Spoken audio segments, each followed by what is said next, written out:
আপনার কাছে আরেকটি বিষয় আমি যেটি ভারতের পররাষ্ট্র মন্ত্রণালয় থেকে আবারও বক্তব্য দিয়েছে, আমরা জানি যে শেখ হাসিনার প্রত্যাবর্তন বাংলাদেশের সরকারের পক্ষ থেকে হস্তান্তরে যে আর্জি জানানো হয়েছে, ভারতের পররাষ্ট্র মন্ত্রণালয়ের মুখপাত্র রণধীর জয়সওয়াল বলেছেন এই বিষয়ে ভারতের অবস্থানে কোনো পরিবর্তন হয়নি। এ বিষয়ে ভারতের হস্তান্তরের আবেদনটি আইনি ও বিচারক কাঠামোর আওতায় পরীক্ষা নিরীক্ষা করে দেখা হচ্ছে। এর আগে আমরা দেখলাম যে গতকালকে সাবেক স্বরাষ্ট্রমন্ত্রী আসাদুজ্জামান খান কামালকে চিঠি দেওয়া হয়েছে।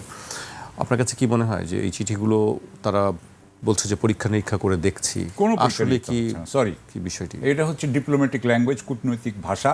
যখন বলে পরীক্ষা নিরীক্ষা, আসলটা ফেলে রেখেছি, এখন সিদ্ধান্ত নেওয়ার সময় হয়নি। এটা পরীক্ষা নিরীক্ষা করতে একজন বড় উকিলের কতক্ষণ লাগে? এটা বেশিক্ষণ লাগে না। সুতরাং এটা পরীক্ষা নিরীক্ষাটা, এটার ব্যাপারটা যেটা হচ্ছে সেটা হচ্ছে যে শেখ হাসিনা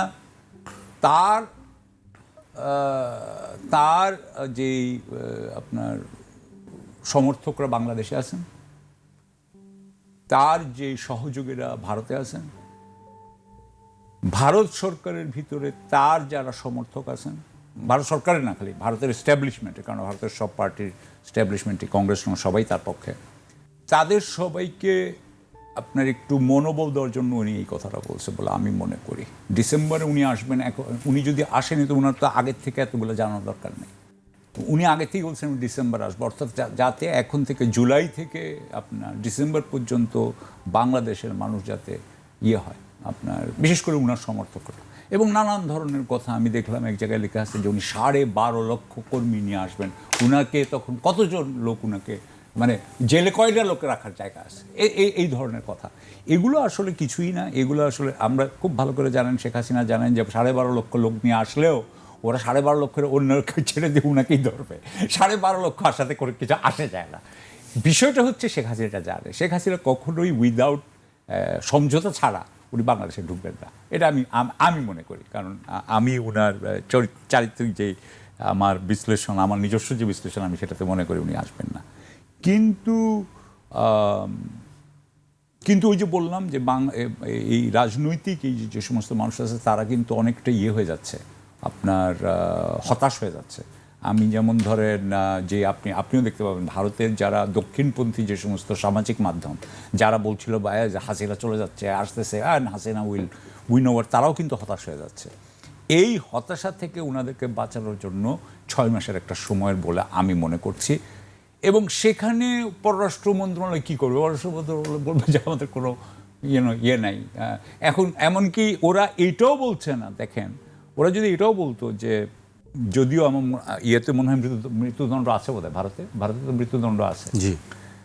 সুতরাং যার দেশে মৃত্যুদণ্ড আছে সে সাধারণত অন্য দেশে মৃত্যুদণ্ডের কথা বলতে পারে। যদি এটাও বলতো যে আচ্ছা শেখ হাসিনার মৃত্যুদণ্ডটা উঠায় দেন, আমরা আপনাকে পাঠাই দেবো বা ওনার একটা কাজ করে দেন, কিছুই বলছে না। দ্যাট মিনস যে এটা আসলে একটা টাইম কনজিউমিং ব্যাপার, এটা আসলে একটা ডিস্ট্র্যাক্ট করা হয়েছে, আওয়ামী লীগের লোকদেরকে মনোবল দেওয়ার জন্য এটা করা হয়েছে। বাট আমি সরি, এটা হবে না। জি, শরীফ ভাই, আপনার কাছে কি মনে হয় এই বিষয়টি? অনেকদিন ধরেই আলোচনা হচ্ছে, একাধিকবার চিঠিও দেওয়া হয়েছে, আসবে কি আসবে না, বা তাকে ফেরত দেওয়া হবে কি হবে না, বাংলাদেশও চেষ্টা করছে পূর্ণদিকভাবে। আর কি আসলে বাংলাদেশের পক্ষ থেকে করার আছে? প্রথমত ভারতের পক্ষ থেকে যেটা বলা হচ্ছে এটা এক ধরনের অভিনয়। আমরা পরীক্ষা নিরীক্ষা করে দেখছি। আপনার একটা আইন পরীক্ষা নিরীক্ষা করতে অনন্তকাল লাগার কথা না, এটা 1 ঘন্টার ব্যাপার। কিন্তু যখনই জিজ্ঞেস করে তখনই বলে আমরা পরীক্ষা নিরীক্ষা করে দেখছি। তার মানে হলো যে তাদের এর পেছনে একটা প্ল্যান আছে, সেই প্ল্যানটা তারা বাস্তবায়ন করছে। এক। দ্বিতীয়ত, শেখ হাসিনা আসবেন কিনা, আওয়ামী লীগের যে রাজনীতি এখানে আছে, আওয়ামী লীগ কার্যক্রম নিষিদ্ধ রাজনৈতিক দল, তার কর্মী আছে, তার সংগঠন আছে, এবং আছে বলে নির্বাচনের আগে বিএনপি জামাতের নেতারা তাদের বাড়িতে যায়, তাদের কাছ থেকে ভোট নেয়, এবং এমপি হওয়ার পর তাদের কাজও করে দেয়, প্রকাশ্যে বলে। কয়েকদিন আগে ফরিদপুর 1 থেকে নির্বাচিত এমপি জামাতের, তিনি প্রকাশ্যে বলেছেন মিডিয়ার কাছে যে আমি তাদের ভোটে জিতেছি, এই কারণে এলাকার যত ডেভেলপমেন্ট ওয়ার্ক করছি, রাস্তাঘাট বানাচ্ছি, এদের বাড়ির সামনে থেকে বানিয়ে দিচ্ছি। তো সেই কর্মীদেরকে নিয়ে যদি দল করতে হয় তাহলে নেতাদেরকে আসতে হবে, তা না হলে এরা যদি বাইরে মারা যায় এবং তাদের সেখানে দাফন হয়, সারা জীবন কর্মীদেরকে শুনতে হবে তোমার নেতারা দেশের ভেতরে মরতে পারে না, মরেছে বাইরে বসে। সুতরাং তার রাজনীতিকে যদি বাঁচিয়ে রাখতে হয় তাদেরকে ফিরতে হবে। এখন যারা এখানে আছেন দায়িত্বে তারা ফিরতে চান কি চান না, তারা আসুক এটা চান কি চান না, আমার কখনো কখনো মনে হয় তারা চান না যে এরা দেশে আসুক। একজন ফাঁসির আসামি তাকে দেশে পেলে পুলিশের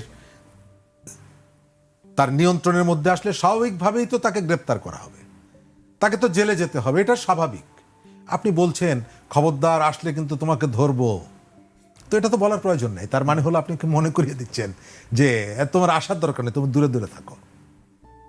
একজন খুনি, একজন দণ্ডপ্রাপ্ত, তাকে তো আপনি 5 স্টার হোটেলে রাখবেন সে নিজেও আশা করে না, আর সে দাবিও করে নাই যে আমি আসলে কিন্তু আমাকে 5 স্টার রাখতে হবে ভাই, বললাম কিন্তু এবার কিন্তু আমার ভালো খাওয়াইতে হবে, তা তো আর বলে নাই। আমি এসে আত্মসমর্পণ করব। আপনি আত্মসমর্পণ করতে না দেন, কোর্টে তো যেতে দিবেন। আপনি যখন বলেন যে আসলেই কিন্তু খবর আছে তোমার, তার মানে হচ্ছে আমরা অনেক সময় বলতাম না ছোট ছেলেদের, আমাদের ছোট ভাইটাই যাদেরকে, হ্যাঁ তুমি কিন্তু কালকে একটা গ্লাস ভেঙেছো, তুমি বাড়িতে আসলে তোমার খবর আছে, তার মানে হচ্ছে তুমি একটু রাস্তায় রাস্তায় ঘুরে বেড়াও। তো এই ধরনের একটা প্রবণতা আমি দেখতে পাচ্ছি। আপনি যদি আমাকে জিজ্ঞেস করেন যে আমি কি চাই, যারা শেখ হাসিনার 15 বছরে ভিকটিম হয়েছে, গুম হয়েছে, খুন হয়েছে, লুটপাটের কারণে নিঃস্ব হয়েছে, শেয়ার মার্কেট সহ বিভিন্ন জায়গায়, তাদের কাছে জিজ্ঞেস করেন, তারা প্রত্যেকে চায় যে অপরাধী যারা তাদের বিচার হোক। তকির বাবা অথবা সাগররুনির ছেলে সে কখনো চায় না যে তকি হত্যার সাথে আজমির ওসমান সহ যাদের নাম আছে তারা লাস ভেগাসে ঘুরে বেড়াক, এটি দেখতে চায় না। সে চায় আসুক, এসে আদালতের মুখোমুখি হোক। কিন্তু জুলাই সহ এই ঘটনায় যারা বেনিফিশিয়ারি, যারা সুবিধা পেয়েছে, স্পেস পেয়েছে, কিছুই হওয়ার সুযোগ ছিল না, জুলাই সুযোগটা করে দিয়েছে, তারা চায় বাবা তোমরা একটু দূরে দূরে থাকো। এবং সেই কারণে বলে যে আমরা কিন্তু গিয়ে অমুক জায়গায় দল বেঁধে দাঁড়িয়ে থাকবো, দেখি তোমার কত সাহস, তুমি আসতে পারো। তার মানে হচ্ছে যে তোমরা দূরে থাকো। আমার যেটা ওপিনিয়ন সেটা হলো যে অপরাধ করেছে আওয়ামী লীগ তো অপরাধ করেছে, তার হাতে তো রক্তের দাগ আছে, তার কাঁধে তো লাশের বোঝা আছে, সুতরাং সে কেন সেগুলোকে ফেস করবে না? আমি কেন তাকে বছরের পর বছর সে দিল্লিতে বিলাসবহুল হোটেলে থাকবে, সে মুম্বাইতে বিলাসবহুল বাড়িতে বসবাস করবে, আর আমরা এখানে নিজেরা ওই শোক নিয়ে স্বজনের কবরের সামনে প্রতি বছর একবার গিয়ে কান্নাকাটি করব কেন? তারা আসুক, এসে ফেস করুক এই ঘটনাগুলো। আমাদের মধ্যে এটা নিয়ে দুই ধরনের মত আছে, মুখে এক কথা, অন্তরে আর এক কথা, এবং আপনি দেখছেন সেই প্রচেষ্টাগুলো চলছে।